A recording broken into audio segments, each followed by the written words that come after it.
Well, hello, everybody. Pastor Randy here. Welcome to Making It Simple. Great to be with you on this beautiful Tuesday. And I hope that wherever you are, you're well today. We started something yesterday that, sometimes when we begin things, maybe in the moment, we kind of had it in our mind, but we maybe weren't even sure why at that very moment, if we're honest. Oftentimes, as a writer, as a creator, as a speaker, pastor, teacher, um, for all these years, I oftentimes get a word or a thought or something that just runs through my mind, a series idea or whatever, and maybe at that moment don't know why. We started yesterday. Storms never last. The response from different avenues that have come back to me tells me this is a timely message, a timely series, because there is so much hurt and anguish and just struggle in this life right now that so many are dealing with, and none of us are exempt. That is what this message is all about, is to encourage every single one of you to know storms never last. His hand and mine, it'll still the thunder. And I believe that in the end of it, Jesus, the sun, will shine. I believe that with all my heart. Peter, in this verse we're taking from 1 Peter chapter 1, he says, wherein you greatly rejoice. Even though for a season things are difficult, we wrestle with that because sometimes in the difficulty it's hard to find a place of rejoicing. But what he's touching on here is reality. And that's what I want the second part of our discussion, our conversation, however deep or far we get today, I don't know. I find myself quite emotional today because I too am not exempt. Um, there's a lot of stuff going on right now. Reality is just that. It's real. Peter touches on reality in this verse. He doesn't skate around it. He doesn't try to paint a picture of something that is fantasy or you know, a bunch of smoke. Just to be really blunt, he doesn't do that. He touches on the fact times are coming. They're going to happen, and you, me, or anybody else is not exempt. Nobody gets to live in a bubble. Even the scriptures tell us that it rains on the just and the unjust at different times. Nobody is exempt. Christ himself, when he walked this earth, was not exempt from pain and grief and anguish. No, none at all. He experienced it all so that we could relate, so that we could have that relationship. There are many times that maybe we meet someone along the way that in the premise of being kind, they utter the words, I know how you feel. And sometimes that's just not true.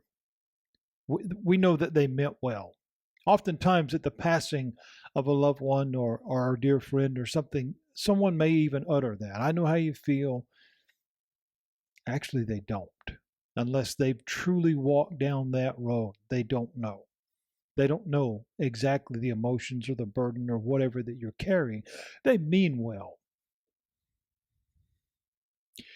The days ahead of us, tomorrow, next week, if they come, and none of us are promised tomorrow, but if they come, they very well may have some things attached to them that we don't want. That's reality. Hard times, moments of struggle, learning moments, teaching moments. And the reality is, and I'm going to use that word a lot today, so please don't think I'm just being repetitive or my memory is escaping me more and more, but rather is to drive a point home. the reality is that many of the moments ahead of us, while we have many things to greatly rejoice about when we are at peace with God, in this life, there are going to be moments that quite oftentimes are not going to be comfortable. That's real. That is the truth. However, if we understand the premise of what Peter is talking about as it pertains to our relationship with Christ, if we prepare our hearts to accept that truth, that life is going to happen, and then we couple it with the promise from God that he says in this verse, through these things, that we have this, this relationship with Christ, that we're able to be there. If we will couple that together with the reality that things happen and that God has promised that he is there with us through the storm, we realize that we don't have to do this alone. Then we're able to march forward. Then we're able to move forward with confidence because we know that if we go with God and we know that he's by our side, we can make it. It doesn't make it any easier. It doesn't make it any less painful. But we have a comforter with us. We have one that allows us to be able to see there's a rainbow on the other side of the rain. There's a calming on the other side of the storm. So if we look at these statements from Peter, what can we learn from his warnings? And that's what they were. They were warnings. Hey, open your eyes. Don't be foolish. Don't fall into some fantasy that you're no longer, that this is no longer applicable to you, that somehow you're exempt from life, because that's not real. This speaks to the believer, not just the average person. Again, I'm not speaking ill toward anyone. Well, we have to understand we cannot, as believers in Christ, as followers in Christ, we cannot be lulled by beautiful words or beautiful songs or this. We cannot be lulled into stopping our understanding and our belief. Life still happens. Every moment, every breath. God is by our side, walking by our side. In his love we can hide all the day through, to quote a great song. But we have to understand those trials, those moments still come. That's what Peter's talking about here. And he's talking about the necessity of our faith in this, wherein you greatly rejoice, though now for a season, if need be, you are in heaviness. So while I've got great things ahead of me and while I love the Lord, I'm not exempt. So believers have trials. You may be in one right now. I would even go as far as to say a majority of those listening right now are, including me. I am really wrestling with some reality right now that is happening in our family dynamic of the reality of getting older, seeing those that you love and grew up with preparing for eternity, seeing those that you love and care about facing trials that you can't fix, facing the reality of the things around us. That's just life. It doesn't make it any easier. Just because I'm Pastor Andy, I don't get exempt from that. Nobody does. Believers have trials. There may be a popular opinion and I don't even know if that's the opinion might not even be the right word at this moment, but it's not unusual for many on the outside of faith looking in, maybe to have somewhat of a sarcastic view. I may even go as bluntly as to say a smart mouth, and say, well, you don't have any more problems. You've come to know Christ, and you're, whatever, or you claim that, and so now you don't ever have any issues. Friends, let me say something very bluntly. That is a lie. And there's no other way to put that. Life happens. Reality is real. Nobody woke up this morning. I don't care who you are. Nobody woke up today and said, Lord, please send me some hard times. I mean, I'm just having it way too good today. I really need something to struggle with. Nobody said that. Because Jesus said, don't worry about tomorrow. Today's got its own troubles. Today's got its own issues. We'll worry about tomorrow when it gets here. Let's deal with today. Reality steps in. While we don't ask for, nor wish for, nor anything else for these moments to come, reality steps in and it says, be ready. Because they just might show up. And you say, well, Pastor Randy, you seem awful negative today. No, I'm not being negative. I'm not being pessimistic. I'm being honest. Peter uses the text in this verse, manifold temptations. Let's read that together. Wherein you greatly rejoice. You got every reason to. You know the Lord. Though now for a season, let's take a pause. Let's pump the brakes here for just a minute. If need be. In other words, hold on. Let's take a look. You are in heaviness. That's anguish. That's grief. That's sadness. That's struggle. That's real. He says, in heaviness through manifold temptations. Simply put, that's issues, aggravations, heartaches. Things happen.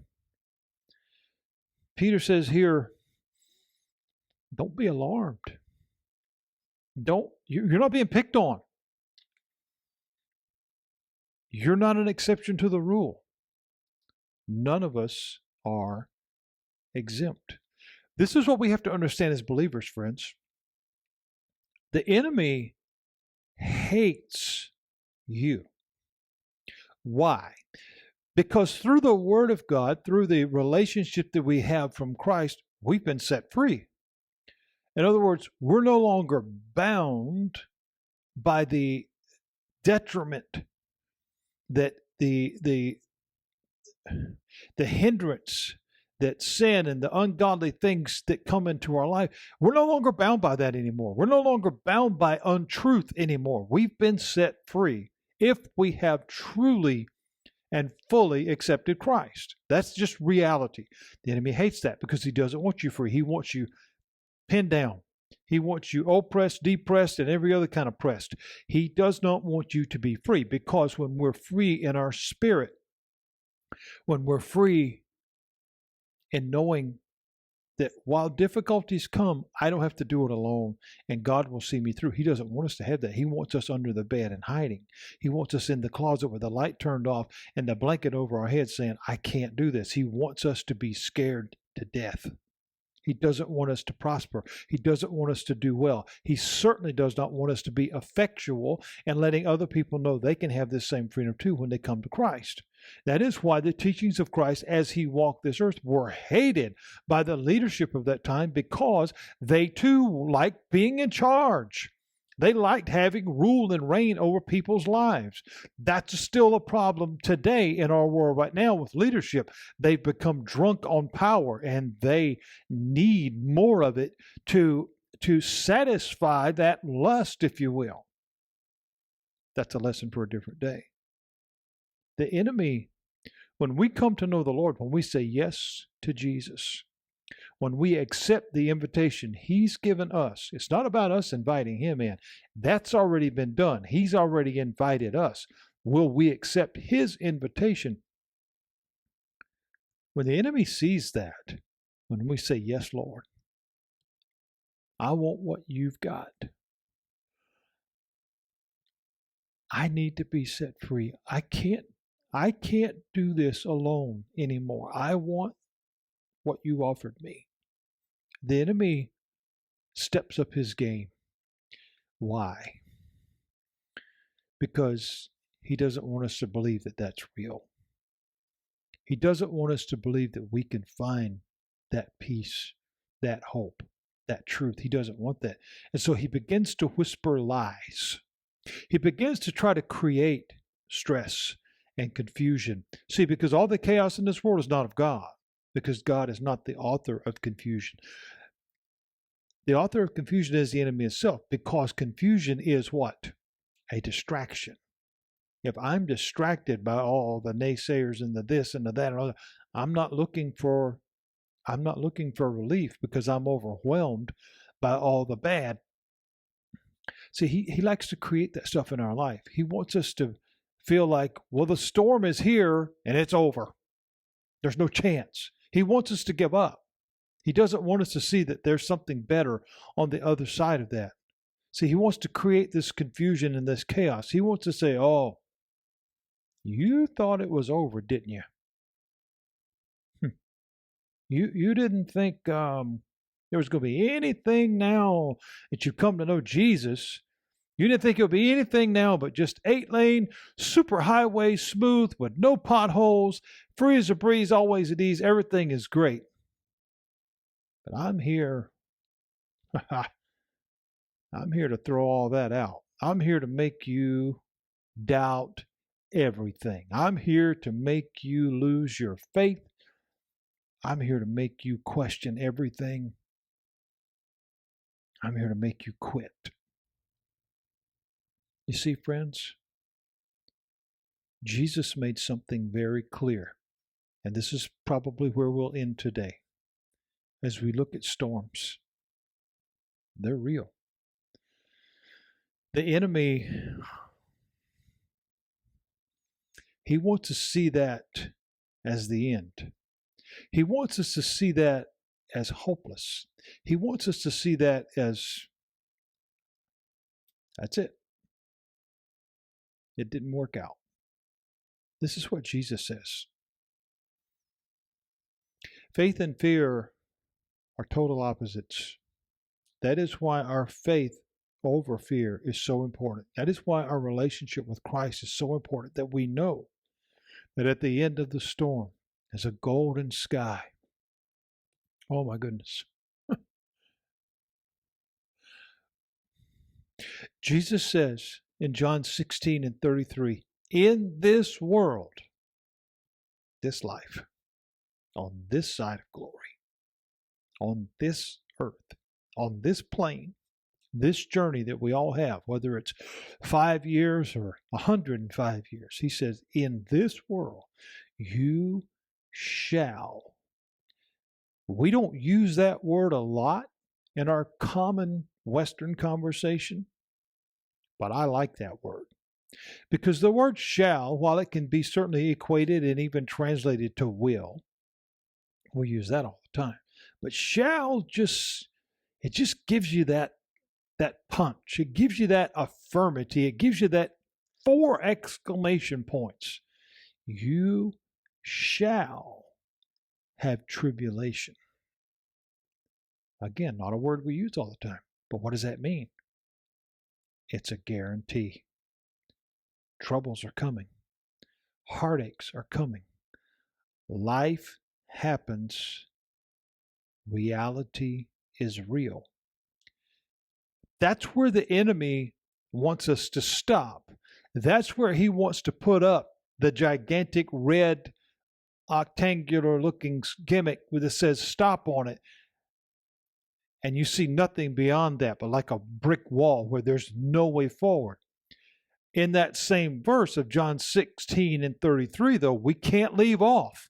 We absolutely cannot stop reading. We can't leave off that part where he says, in this life, you shall have tribulation. Here's what Peter wanted us to see in his message. Is what Jesus said to every person that is struggling with anything right now. If you know Jesus, and if you don't know Jesus, this is the answer. Whatever you're dealing with, it doesn't matter what it is. Sadness, grief, loss, addiction, pain, agony, depression, whatever. It doesn't matter. Hopelessness, anything. It's all there. Jesus is the answer. No question. Andre Crouch wrote it. Great song. Jesus is the answer for the world today. Above him there is no other. Jesus is the way. Jesus said, in this world, you shall have tribulation. But always changes the tone of a conversation, be it good or bad. Everything's going along great, but that could change, go in different ways.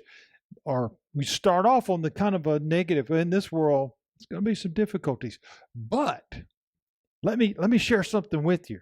But changes the tone of the conversation. But be of good cheer. What does Peter say? He says, greatly rejoice. Be of good cheer. I have overcome the world. In other words, through Christ, storms never last. I'm going to stop right there. And we'll pick back up on this tomorrow. Knowing him is the answer, friends. I can't stress that enough. Above him, there's no other. Jesus is the way. I'll see you tomorrow.